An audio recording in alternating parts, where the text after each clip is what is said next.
where are we? Because I mean, this world there's so much to it. There's so many characters. There's dual play. What do you want to tell people about the game that they might not know? Yeah, I mean, the world itself is absolutely huge. That's something we've really focused on. This is the end of the trilogy, as you say. It's our last chance to show everything we've learnt with Batman. So we wanted to create the whole of Gotham and let you explore it, go anywhere you want to go in the whole city. It's full of supervillains. It's full of thugs and criminals that have taken over the whole city. And basically, it's down to you to claim your city back. Wow.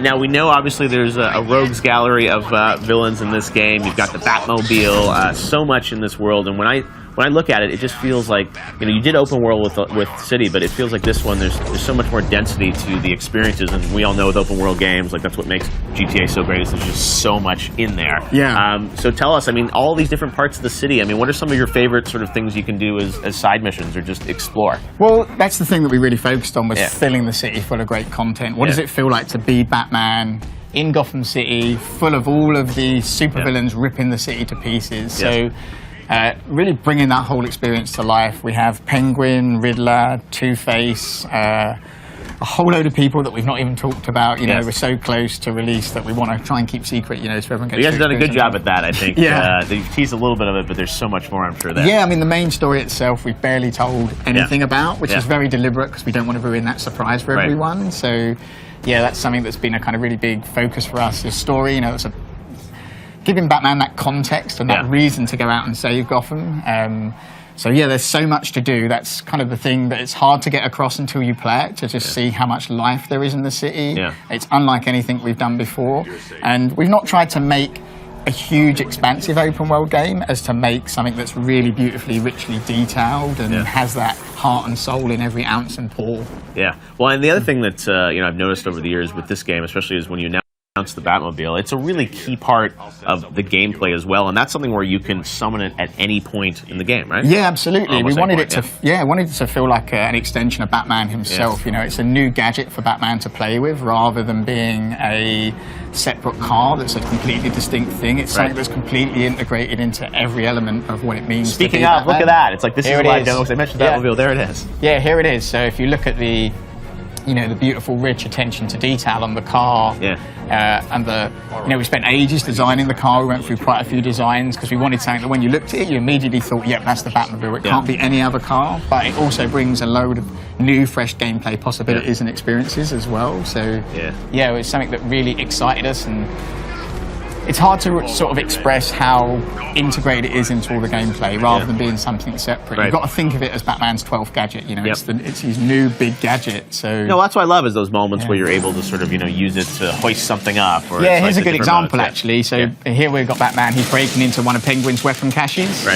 He can't get past because he's got these two sentry guns blocking him. So he remote controls the Batmobile to take out the sentry guns, and that enables him to kind of get past those and go in. I got to play this a few weeks ago, so this is a great way of showing the kind of Batman and Batmobile relationship. You see the Penguin weapon cache. Penguin has these caches stored around the city, and he's supplying the weapons to all of the different supervillains. He's basically smuggled them into the city, so if you want to cut that off, you need to track these caches down.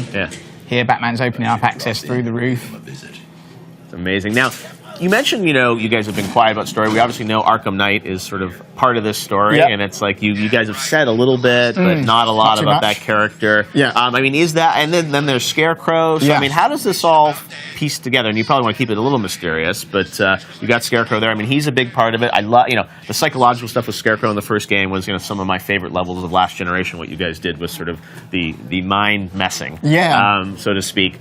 So how much of that will there be? I mean, how's that tie into Arkham Knight? How's that all fit together? So basically, Scarecrow represents the psychological threat to Batman, and that's a really big part of who Batman is, and something that's been in the DNA of all the comics and everything, for Batman over the years. So Scarecrow really attacks Batman, and it's from his psychological core.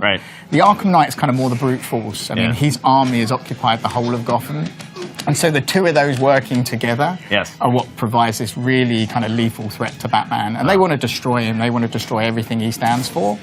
So they're in cahoots. They're totally in cahoots, working together, and that's what really kind of makes this different to any challenge that he's had before, is that all of the supervillains are working together. And here you can actually see Batman's right in there, inside the weapons cache. The dual play combat, actually controlling Nightwing here.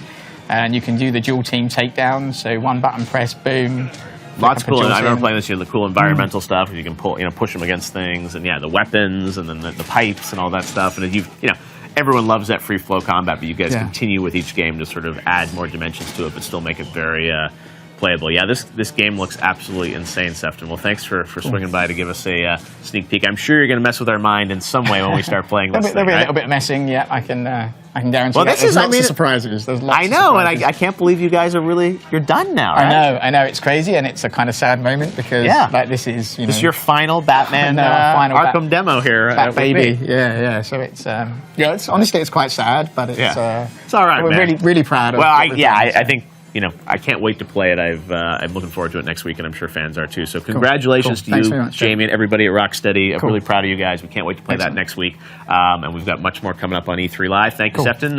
You guys have played Walking Dead games before, but never one like this. Here to give us the lowdown on Overkill's The Walking Dead is producer Almir Listo. Almir, how are you, man? Hey, man. Good to see you. Good seeing you, the taco shirt. Thank you. Works for me. Yeah. So you guys are, we talked, there's lots of Walking Dead stuff out there. Telltale does their series, but you guys over the weekend, Overkill is obviously known for Payday and things like that, but you guys announced that you're doing this Walking Dead game. Yeah. And you're doing it with your own VR headset. Is this true? Yeah. So two things. Last year we announced that we're doing the Overkill's The Walking Dead, right? Yeah. For PlayStation 4, Xbox One, and Steam, right? Yeah. So what we announced this weekend was that we're doing our own VR helmet, the Star VR, and together with that, at E3 we're going to show a demo that we made for Overkill's The Walking Dead in the VR experience. So you're going to be able to actually try it out. Put on the helmet, get the physical shotgun, and just go nuts. And you guys are working with Robert Kirkman on this, right? It's The cool thing is that we're in partnership. We're with Robert directly. Yeah. So what that means is that seeing as Skybound are independent, we're independent as developers. There's no middle management.